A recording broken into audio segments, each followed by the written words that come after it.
All right, so I've been asked to talk about the wedge specifically and to give meaning and structure to it. So I'm going to talk about the wedge today, but actually for me it's going to go about the S-curve, connection to the wedge, and measuring it against something. Where do you want to be? Otherwise, if you just look at something measured and you don't have norms to compare it to and to measure yourself against, it actually just becomes a useless tool in the end of the day.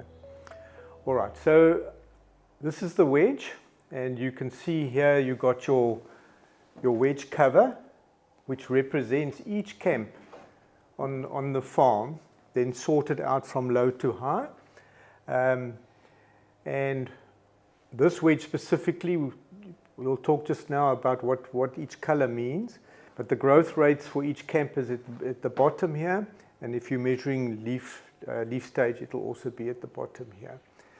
Here is the average growth rate according to what you measured. So the farm cover is what you measured, and the actual farm cover just takes all the land that you brought into account on your farm. But the one you actually measured is this wedge cover. So like I said, one of the most important things I want you to understand that this actually represents the S-curve. So that's a very, very starting point. So if you are, for example, on ryegrass and you want to eat down to 1,500, you set that on this line here. Then if you, again on ryegrass, you can set the top to, let's just say you want to come out at 2,900, you find your leaf stages at 2,900, then you'll set the right-hand side up and down, and you can see where it's been set to the top there.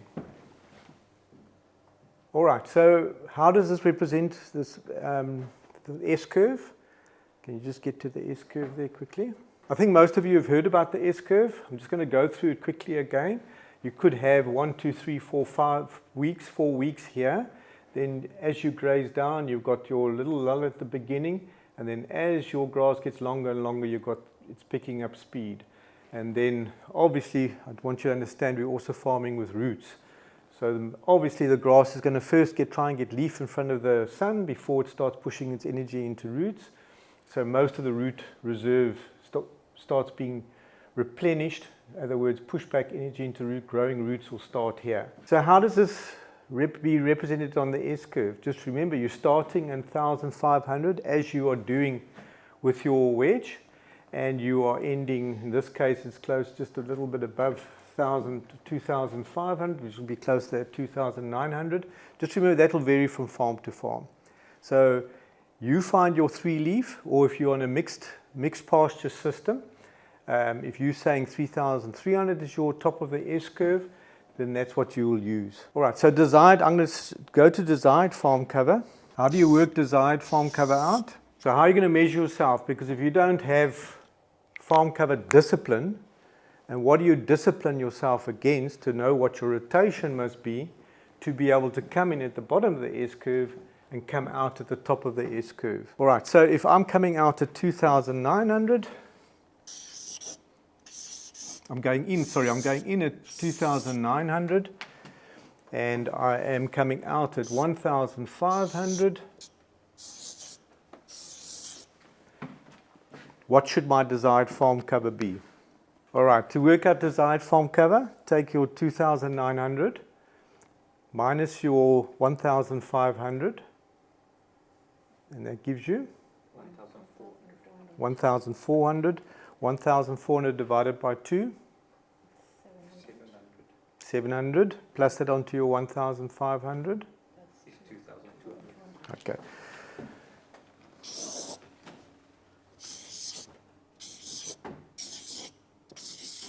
So if you're in a ryegrass system and you wanted to come, your 3-leaf was at 2,900, then you want a farm cover to be at 2,200. So maybe we must.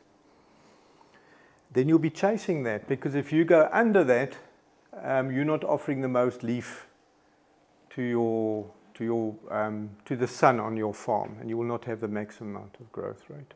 Determine your height on the top of your S-curve for whatever you're farming with.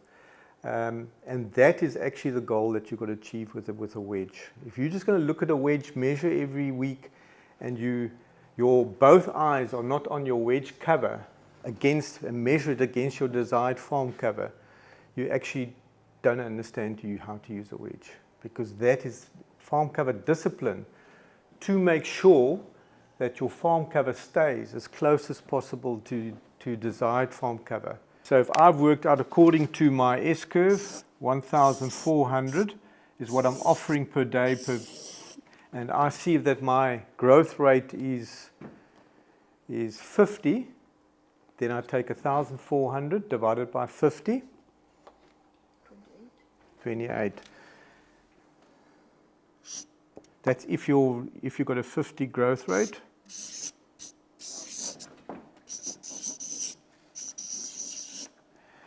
Then your rotation will be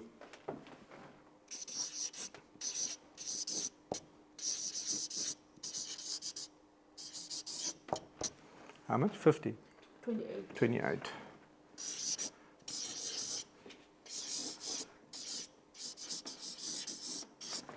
So look what your average growth rate at that time is. If you've been running the wedge for a few years, you'll know where you were last year. You'll know what's normal for that time. And you can look where your actual growth rate is, and then you divide it into what you want to offer, because you know where you're coming out and you know where you're going in, on average, where you want to be. Therefore, according to that S-curve, you go and work out what your rotation days is. Desired farm cover and understanding your wedge represents the S-curve is for me the most important. So when I talk to you about the wedge, I want you to have in your mind that it represents the S-curve and a desired farm cover, because without a discipline to apply the right farm cover according to your wedge, the whole thing falls flat. All right, so remember that what is your wedge cover that you measured is that one. And then we want to be at your desired farm cover, which you've worked out according to where you want to be at the top of your S-curve. And from that, you've now worked out that your actual farm cover should be 2,200.